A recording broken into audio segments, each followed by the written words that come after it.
भगवान श्री कृष्ण 5वें अध्याय के 19वें श्लोक में बताते हैं कि ब्रह्म में कौन स्थित होता है, कौन उस ब्रह्म को प्राप्त करता है। वे कहते हैं, इहैव तैर्जितः सर्गो येषां साम्ये स्थितं मनः निर्दोषं हि समं ब्रह्म तस्मात् ब्रह्मणि ते स्थिताः। श्लोक की व्याख्या करते हुए पूज्य स्वामी रामसुखदास जी साधक संजीवनी में लिखते हैं, येषां साम्ये स्थितं मनः। परमात्म तत्व अथवा स्वरूप में स्वाभाविक स्थिति का अनुभव होने पर जब मन बुद्धि में राग द्वेष कामना विषमता इत्यादि का सर्वथा अभाव हो जाता है, तब मन बुद्धि में स्वतः स्वाभाविक समता आ जाती है, लानी नहीं पड़ती। बाहर से देखने पर महापुरुष और साधारण पुरुष में खाना पीना चलना फिरना सब व्यवहार एक सा ही दिखाई देता है, पर महापुरुषों के अंतःकरण में निरंतर समता निर्दोषता शांति इत्यादि रहती है और साधारण पुरुषों के अंतःकरण में विषमता दोष अशांति आदि रहती है। जैसे पूर्व में और पश्चिम में दोनों ओर पर्वत हों तो पूर्व में सूर्य का उदय होना नहीं दिखाई देता, परंतु पश्चिम में स्थित पर्वत की चोटी पर प्रकाश दिखाई देने से सूर्य के उदय होने में कोई संदेह नहीं रहता, कारण कि सूर्य का उदय हुए बिना पश्चिम के पर्वत पर प्रकाश दिखाई देना संभव ही नहीं। ऐसे ही जिनके मन बुद्धि पर मान अपमान निंदा स्तुति सुख दुख आदि का कोई असर नहीं पड़ता, तथा जिनके मन बुद्धि राग द्वेष हर्ष शोक इत्यादि विकारों से सर्वथा रहित हैं, उनकी स्वरूप में स्वाभाविक स्थिति अवश्य होती है, कारण कि स्वरूप में स्वाभाविक स्थिति के बिना मन बुद्धि में अटल और एक रस समता का रहना संभव ही नहीं है। इहैव तैर्जितः सर्गः, यहाँ तै ही पद में बहुवचन देने का तात्पर्य यह है कि सभी मनुष्य परमात्म तत्व की प्राप्ति कर सकते हैं और संपूर्ण संसार पर विजय प्राप्त कर सकते हैं।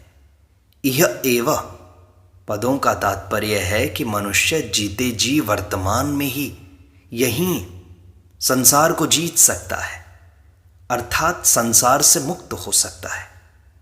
शरीर इंद्रियां मन बुद्धि प्राणी पदार्थ घटना परिस्थिति आदि सब पर हैं और जो इनके अधीन रहता है उसे पराधीन कहते हैं। इन शरीर आदि वस्तुओं में महत्व बुद्धि होना तथा इनकी आवश्यकता अनुभव करना, इनकी कामना करना ही इनके अधीन होना है। पराधीन पुरुष ही वास्तव में पराजित हुआ है। जब तक पराधीनता नहीं छूटती तब तक वह पराजित ही रहता है। जिसके मन में सांसारिक वस्तुओं की कामना है, वह मनुष्य अगर दूसरे प्राणी राज्य आदि पर विजय प्राप्त कर ले तो भी वह वास्तव में पराजित ही है, कारण कि वह उन पदार्थों में महत्व बुद्धि रखता है और अपने जीवन को उनके अधीन मानता है। शरीर से विजय तो पशु भी प्राप्त कर लेता है, पर वास्तविक विजय हृदय से वस्तु की अधीनता दूर होने पर ही प्राप्त होती है। पराजित व्यक्ति ही दूसरे को पराजित करना चाहता है, दूसरे को अपने अधीन बनाना चाहता है। वास्तव में अपने को पराजित किए बिना कोई दूसरे को पराजित कर ही नहीं सकता। जैसे कोई राजा या विद्वान किसी दूसरे पर विजय प्राप्त करना चाहता है तो उसे सबसे पहले अपनी सेना सामर्थ्य बुद्धि विद्या इत्यादि का सहारा लेना ही पड़ता है। कामना उत्पन्न होते ही मनुष्य पराधीन हो जाता है। यह पराधीनता कामना की पूर्ति न होने पर अथवा पूर्ति होने पर दोनों ही अवस्थाओं में ज्यों की त्यों रहती है। कामना की पूर्ति न होने पर मनुष्य वस्तु के अभाव के कारण पराधीनता का अनुभव करता है, और कामना की पूर्ति होने पर अर्थात वस्तु के मिलने पर वह उस वस्तु के पराधीन हो जाता है, क्योंकि उत्पत्ति विनाशशील वस्तु मात्र पर है।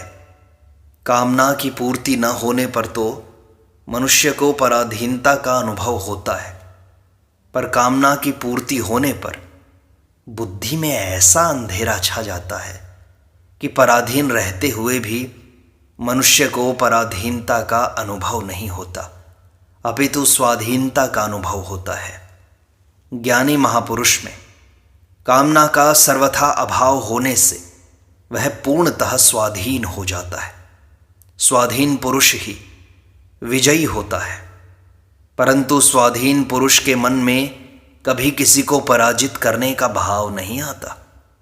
वह संसार की किंचित मात्र भी आवश्यकता अनुभव नहीं करता, अपितु संसार ही उसकी आवश्यकता अनुभव करता है।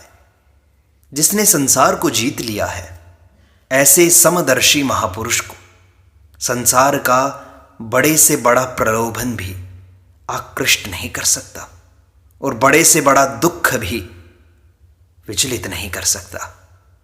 उसके मन में संसार के किसी भी प्राणी, पदार्थ, परिस्थिति आदि की किंचित मात्र भी कामना, वासना, स्पृहा, तृष्णा आदि नहीं रहती।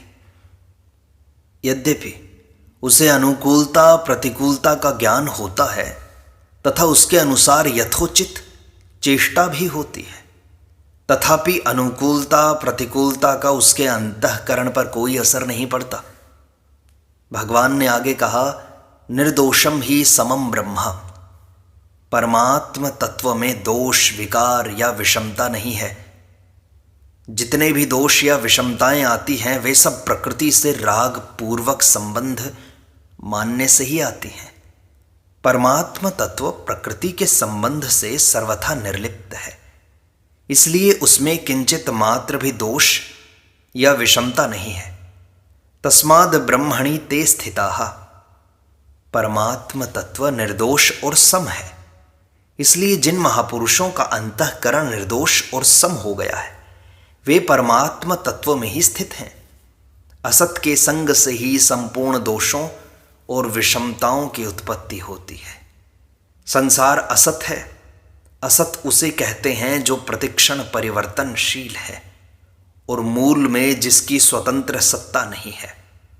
असत से संबंध रहते हुए दोषों और विषमताओं से बचना असंभव है। महापुरुषों के अंतःकरण में असत का महत्व न रहने से उन पर असत का कोई प्रभाव नहीं पड़ता। असत का कोई प्रभाव न पड़ने से उनका अंतःकरण निर्दोष और सम हो जाता है।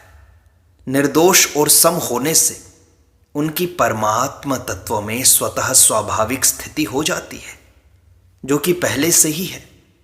जैसे जहां धुआं है वहां अग्नि अवश्य है, क्योंकि अग्नि के बिना धुआं संभव ही नहीं।